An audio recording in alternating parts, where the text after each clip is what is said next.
All right, so today I wanted to make a video on a stock that I haven't talked about in a long time. It is now the third largest position that I have. So I wanted to talk about that. First things first, if you get value out of the video, please like, subscribe, comment, check out those links below. Very much appreciate all the support. So getting right into it here, like I said, I bought this company probably, it was 2 years ago. I think it was right around the regional banking crisis, if you want to put it that way. That would have been, I think that was like April or May of 2023. So I'm up, give or take 100% on the position, hence why it's now my third largest position. Long story short, I think the company's too expensive, but I think it's a really good company. I don't know if I would buy more if it was a good price, because it's already such a large position. But if I didn't have a position, I most definitely would be buying. So Amphenol, APH is the ticker symbol. $96 billion company roughly. They're in the electrical equipment sector. 2.3 free cash flow yield, 2.7 earnings yield. So again, that definitely implies that it's expensive.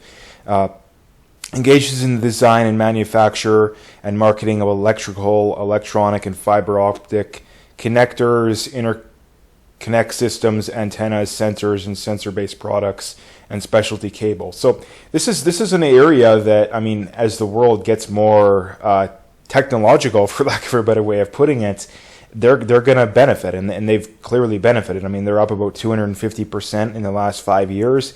I don't think you're going to get those kind of returns long term, but I do think this is a company that will beat the market long term. And it has already done it. So if you look at the profitability is good, not great. Same goes for management. Management's actually doing a really good job by the looks of things here. Financial health, it looks a little questionable because of the intangibles, but I'm not overly concerned there. A current ratio of 2 is good. It's growing very well. Revenue's going up nicely. Net income, everything is growing up. Gross profit's going up very nicely. The dividend, I'll get into it in a little bit. Also a very good sign here. Analysts are bullish. Earnings are projected to be up 20% next year. Revenue about 15%. And then if you look at the valuation, it is considerably above all of its historical valuations, right? A PE of 37, the 5-year average is 30. Price to free cash flow 43, the 5-year average is about 31.5. So definitely it is too expensive. But like I said, if it got cheap enough, I definitely would be buying. I'll get into that in a little bit, where I think it's worth, or what I think it's worth. So if we look at its income statement, first things first here, revenue is pretty much a consistent staircase higher. Last quarter, again, made another all-time high. So that is very good to see. If we look at shares outstanding are basically flat over the last decade or so. In fact, they're almost exactly flat. It does ebb and flow a little bit, but I do like that they're a company that has grown by not having to issue shares, because a lot of these growthier names, one of the ways that they grow is by just blindly issuing shares.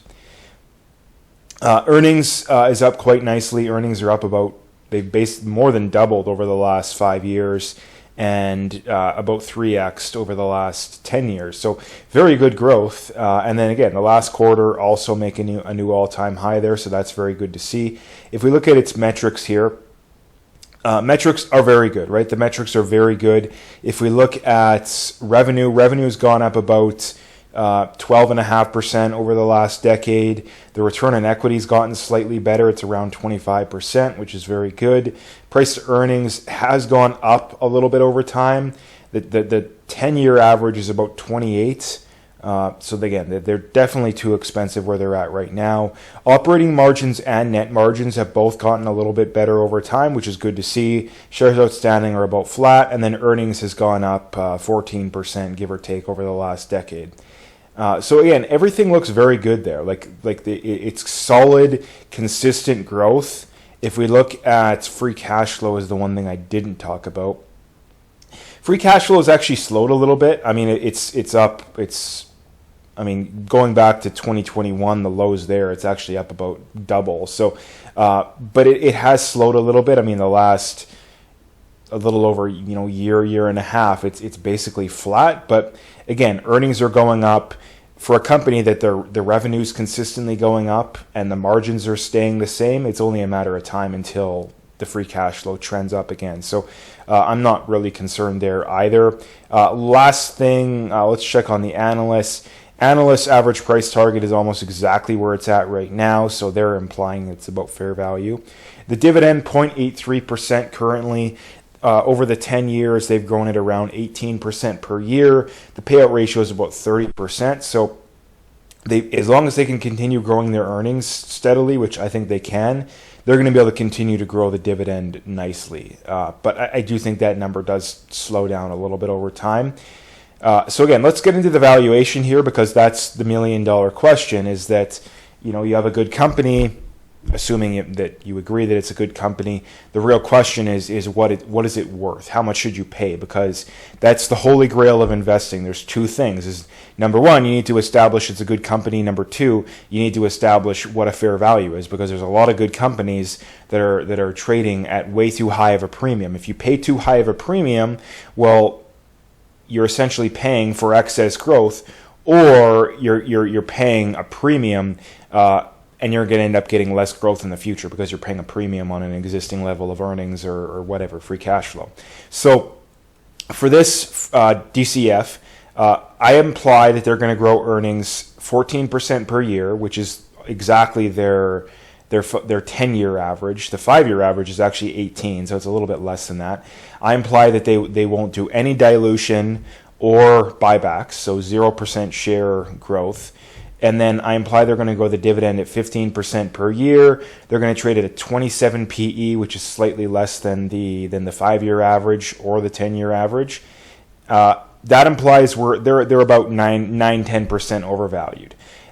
If I was looking to get in right now, I would want it to come down 10%. That's probably the best and the most safest way of going about it if you wanted to get a position. Obviously, again, just my opinion, would be to dollar cost average in tranches, right? So if I wanted to get into this stock, I'd probably set buy orders, or at the very least price notifications at, let's say, $72 a share, maybe 67, 68, and like 64, 65, right? You have three prices that you would get in, and then that's when you get in.